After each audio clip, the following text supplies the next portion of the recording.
BBA, BCA, BCom computer కోర్సులో 100% placement లభించే ఏకైక డిగ్రీ కాలేజ్ కూకట్పల్లిలోని ఐక్రియేట్ డిగ్రీ కాలేజ్. నమస్తే, నేను విజయ్. పొట్ట చేత పట్టుకొని గల్ఫ్ దేశాలకు వెళ్తున్నటువంటి చాలామంది కూడా అక్కడ మోసపోయి ఏజెంట్లు, అదేవిధంగా అక్కడికి తీసుకువెళ్ళినటువంటి ఎవరైతే ఉన్నారో వారి చేతిలో మోసపోయి అవస్థలు పడుతున్నటువంటి ఉదంతాలు రోజు రోజుకి బయటకు వస్తున్నాయి. ఇప్పుడు తాజాగా చూస్తే ఇటీవల మదనపల్లి ప్రాంతానికి సంబంధించినటువంటి శివకుమార్ అనేటువంటి ఒక వ్యక్తి అక్కడ కువైట్కి వెళ్ళడం, అక్కడ వేరే ఒక ఉద్యోగం ఇప్పిస్తానని చెప్పి అక్కడికి వెళ్ళిన తర్వాత ఎడారిలో అక్కడ ఉన్నటువంటి ఒంటెలను కావచ్చు, వేరే జంతువుల్ని మేపడం కోసం అక్కడ పశువుల కాపరగా తీసుకువెళ్ళి అక్కడ అనేక రకాల ఇబ్బందులు పడుతున్నటువంటి ఉదంతాన్ని సోషల్ మీడియాలో పోస్ట్ చేసిన తర్వాత వెంటనే ఆ ఉదంతాన్ని సుమన్ టీవీ ఒక్కసారిగా వెలుగులోకి తీసుకొచ్చినటువంటి విషయం మీకు తెలిసిందే. వెంటనే మంత్రి నారా లోకేష్ స్పందించడం, ఇమీడియట్గా అతన్ని ఏపీకి తీసుకురావడం, ఇదంతా కూడా చూసాం. అయితే ఇప్పుడు తాజాగా మరొక ఘటన వెలుగులోకి వచ్చింది. ఈసారి కోనసీమ జిల్లాకు సంబంధించినటువంటి ఒక ప్రాంతానికి సంబంధించినటువంటి వ్యక్తి ఈ ఉదంతాన్ని బయటికి మరొకసారి వెలుగులోకి తీసుకొచ్చారు. ఆయన సోషల్ మీడియా ద్వారా అక్కడ పడుతున్నటువంటి ఏదైతే ఇబ్బందులు ఉన్నాయో ఆ ఇబ్బందులను కూడా చెప్పినటువంటి పరిస్థితి. సరెళ్ళ వీరేంద్ర కుమార్ అనేటువంటి వ్యక్తి ఖతార్కి వెళ్ళి అక్కడ ఒక టీ షాప్, అంటే అక్కడ ఉన్నటువంటి సేట్స్ ఎవరైతే ఉంటారో వాళ్లకు ఒక అటెండర్ లాగా ఉద్యోగం ఇప్పిస్తారని చెప్పి తీసుకువెళ్ళారు. కానీ అక్కడికి తీసుకువెళ్ళిన తర్వాత ఒంటెలను మేపేటువంటి ఒక పశువుల కాపరిని చేశారు. దాదాపుగా 48 నుంచి 50 డిగ్రీల ఉష్ణోగ్రతలు అక్కడ పనిచేయాల్సి వస్తుందంటూ కూడా ఆయన ఒక వీడియోని వారి బంధువులకు పోస్ట్ చేశారు. ఆ వీడియో కూడా ఇప్పుడు ప్రస్తుతం సుమన్ టీవీలోనూ అలాగే సోషల్ మీడియా అంతా కూడా వైరల్ అవుతున్నటువంటి దృశ్యాలు మనం చూసాం. అయితే దీనికి స్పందించినటువంటి మళ్ళీ కూడా నారా లోకేష్ స్పందించారు. మీరేం భయపడవద్దు, మిమ్మల్ని క్షేమంగా ఇక్కడికి తీసుకొస్తామంటూ కూడా నారా లోకేష్ కొద్దిసేపటి కిందట ట్వీట్ చేశారు. అసలు ఈ నరేంద్ర కుమార్ ఎప్పుడు వెళ్ళారు ఏంటి, ఆ డీటెయిల్స్ అన్నీ కూడా సుమన్ టీవీ దగ్గర ఉన్నాయి. ఎక్స్క్లూజివ్గా మనం ఆయనకు సంబంధించినటువంటి ఫ్లైట్ టికెట్స్ డీటెయిల్స్ ఇవి ఉన్నాయి. ఇవన్నీ కూడా మీకు ఒకసారి వివరించే ప్రయత్నం చేస్తాను. సరెళ్ళ వీరేంద్ర కుమార్ జూలై 10వ తారీఖున, అంటే ఈ నెల 10వ తారీఖున ఆయన హైదరాబాద్ నుంచి ముంబైకి ఫస్ట్ వెళ్ళారు. దానికి సంబంధించినటువంటి ఫ్లైట్ డీటెయిల్స్, ఆ టికెట్ డీటెయిల్స్ అన్నీ కూడా ఇక్కడ ఉన్నాయి.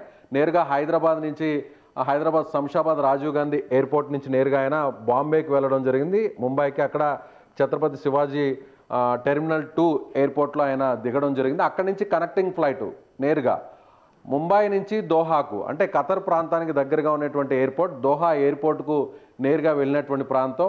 10వ తారీఖునే మరొక ఫ్లైట్లో ఆయన వెళ్ళినటువంటి పరిస్థితి. అయితే నేరుగా అక్కడికి వెళ్ళిన తర్వాత వీసాలో కూడా వీసా కూడా మన దగ్గర ఉంది. ఇక్కడ ఖతర్కి సంబంధించినటువంటి state of Qatar ministry of interior అంటూ కూడా జనరల్ డైరెక్టరేట్ ఆఫ్ పాస్పోర్ట్స్ సంబంధించినటువంటి వీసా కూడా ఉంది.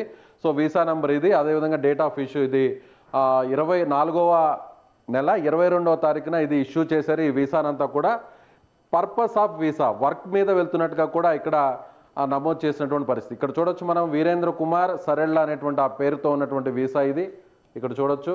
అయితే అక్కడికి వెళ్ళిన తర్వాత, అంటే ఇంత డీటెయిల్డ్గా పక్కాగా వెళ్ళిన తర్వాత అక్కడికి వెళ్ళినటువంటి ఏజెంట్ నేరుగా అక్కడికి తీసుకువెళ్ళిన తర్వాత అక్కడ ఒక అటెండర్గా, అంటే అక్కడ చిన్న చిన్న వర్క్స్ చేయడానికి వారి దగ్గర పనిచేస్తూ టీసు కాఫీలు జస్ట్ వారికి ఒక అటెండర్ లాగా మాత్రమే ఉండాలి, అక్కడ పెద్దగా కష్టపడాల్సినటువంటి అవసరం లేదు అంటూ నమ్మించి తీసుకువెళ్ళాడు. తీసుకువెళ్ళిన తర్వాత ఖతర్ నుంచి కారులో తీసుకెళ్ళిన తర్వాత ఒక అటవీ ప్రాంతానికి దాకా వెళ్ళాడు. అక్కడి నుంచి ఎవరికి చెప్పకుండా కూడా ఎడారి ప్రాంతానికి తీసుకువెళ్ళాడు. ఎడారి ప్రాంతంలో అక్కడ ఒంటెలను మేపడం కోసంగానే తనను ఉంచాడంటూ కూడా ఈ నరేంద్ర కుమార్ ఒక వీడియో తీసి ఆ వీడియోనంతా కూడా తన స్నేహితులకు బంధువులకు పంపించారు.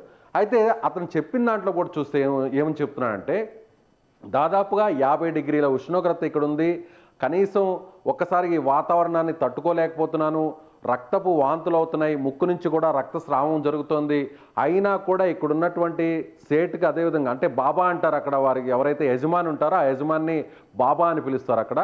సో ఆ బాబాకి చెప్పినా కూడా ఆయన సరిగా స్పందించట్లేదు, కనీసం మందులు కూడా ఇవ్వట్లేదు, ఇక్కడే కొన్ని రోజులు ఉంటే తాను చనిపోతానంటూ కూడా బాధపడుతూ ఉన్నటువంటి ఆ వీడియోని, సెల్ఫీ వీడియోని ఆయన పోస్ట్ చేయడం జరిగింది. స్నేహితులకు అలాగే వారి కుటుంబ సభ్యులకు పంపడం జరిగింది. పంపిన తర్వాత వెంటనే ఆ వీడియోను కూడా మళ్ళీ సుమన్ టీవీలో మనం ప్రసారం చేయడం జరిగింది. అదేవిధంగా ట్వీట్ కూడా చేశారు, వారి స్నేహితులు కూడా ట్వీట్ చేశారు. ట్వీట్ చేసిన వెంటనే నారా లోకేష్ స్పందించారు. సో ఇలాంటి ఘటనలు రోజు రోజుకి వెలుగులోకి వస్తున్నాయి.